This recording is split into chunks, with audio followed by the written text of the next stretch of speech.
Halo Sobat Mebi, kali ini kita melihat 10 perusahaan swasta yang bergerak di bidang bisnis luar angkasa.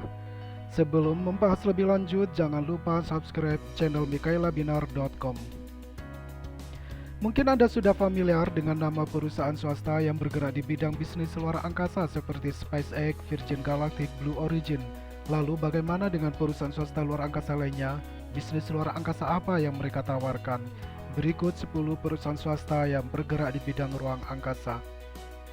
Pertama, Leo Labs. Perusahaan ini bergerak dalam layanan melihat sampah luar angkasa. Didirikan oleh mantan astronot NASA, Leo Labs menggunakan radar eksklusif untuk melacak objek di orbit bumi bawah, area 62 hingga 1200 mil di atas permukaan bumi. Pada tahun 2020, perusahaan ini memperkenalkan layanan penghindaran tabrakan ketika satelit berada di jalur tabrakan. Dan pada tahun 2021, perusahaan akan menggunakan 2 radar lagi yang akan memberi perusahaan kemampuan untuk melacak lebih dari 250.000 keping puing hingga seukuran mur dan baut. Yang kedua adalah GHGSat yang berbasis di Montreal, Kanada, menggunakan satelitnya sendiri untuk mengukur gas rumah kaca dari luar angkasa, menggunakan penginderaan spektroskopi untuk mendeteksi kebocoran, bahkan kebocoran kecil dari minyak dan gas, dan penghasil emisi industri lainnya di mana saja di bumi. Pada bulan September 2021, mereka berhasil meluncurkan satelit kedua mereka yang memiliki sensor yang dapat mendeteksi emisi metana 100 kali lebih kecil daripada teknologi lainnya. Yang ketiga adalah Orbital Insight, perusahaan dengan layanan untuk membawa transparansi berbasis ruang ke rantai pasokan industri. Perusahaan analitik geospasial yang berbasis di Palo Alto, Orbital Insight, menyatukan geolokasi ponsel dengan gambar yang diperoleh dari satelit melalui drone dan balon untuk memberi bisnis pandangan God's Eye View atau mata dewa tentang berbagai aktivitas manusia. Pada tahun 2020, Orbital Insight menjalin kemitraan dengan Unilever. Kemitraan ini untuk memantau rantai pasokan minyak sawit berkelanjutan di Asia Tenggara.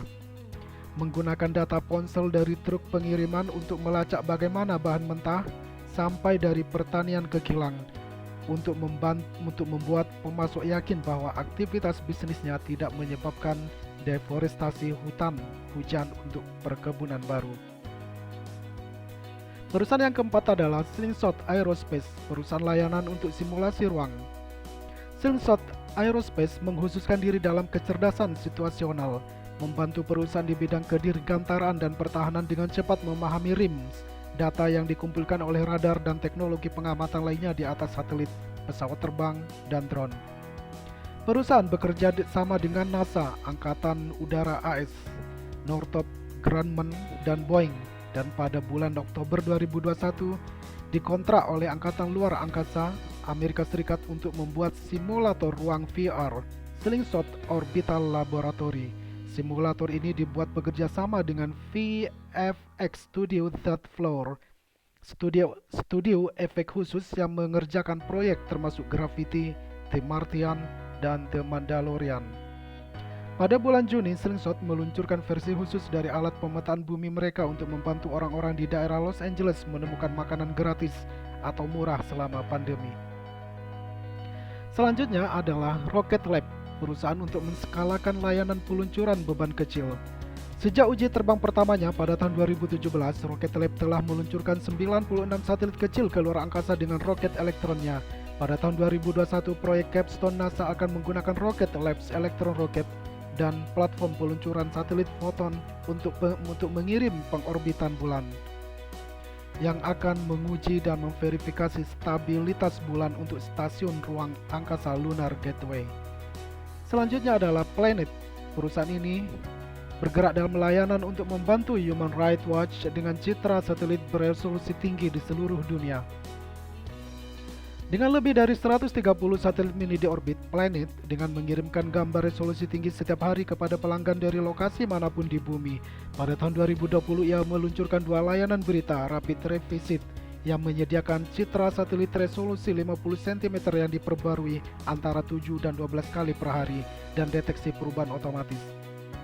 Perusahaan mengatakan pemesanan meningkat 2 kali lipat tahun 2021 karena pelanggan melakukan lebih banyak check-in jarak jauh di lokasi yang akan mereka kunjungi secara langsung sebelum pandemi.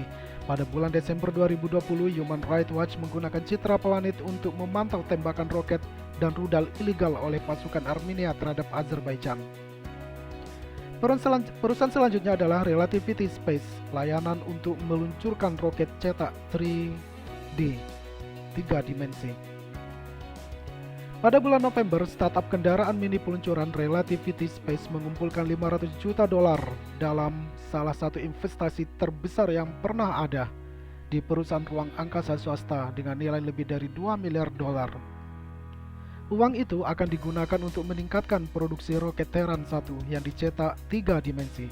Pada tahun 2020, perusahaan melaporkan uji tekanan yang berhasil pada tangki bahan bakar cetak 3 dimensi dan uji tembak mesin roket Aeon 1. Pada bulan Juni, ia menandatangani kontrak dengan Iridium hingga 6 peluncuran satelit komunikasi perusahaan.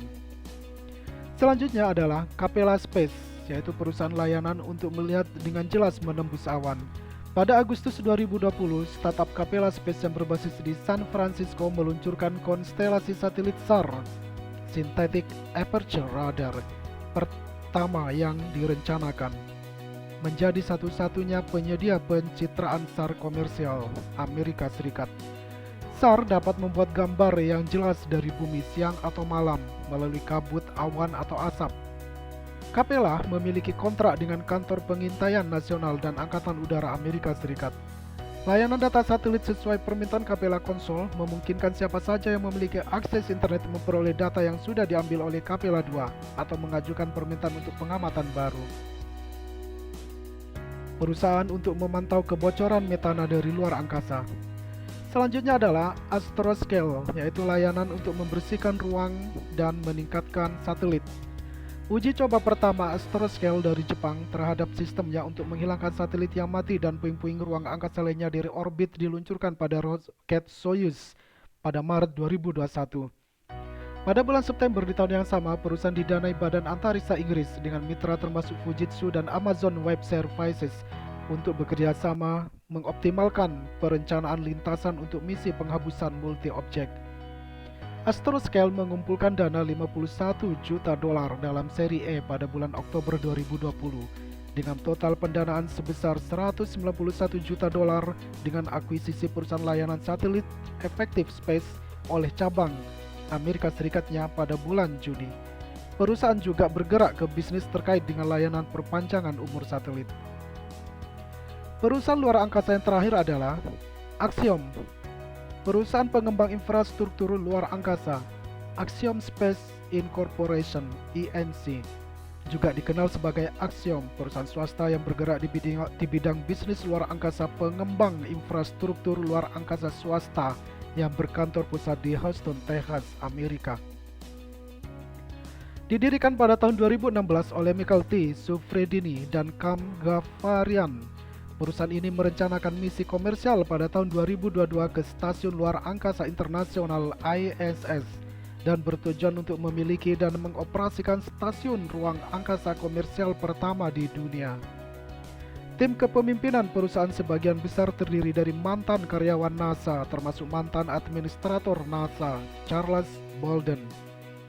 Orang-orang penting lainnya di perusahaan tersebut termasuk astronot Michael Lopez Alegria dan Brent W. Jet Jr.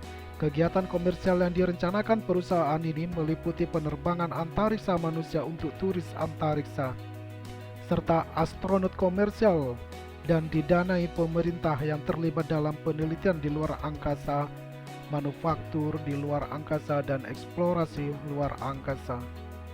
Demikian 10 perusahaan swasta yang bergerak di bidang bisnis luar angkasa.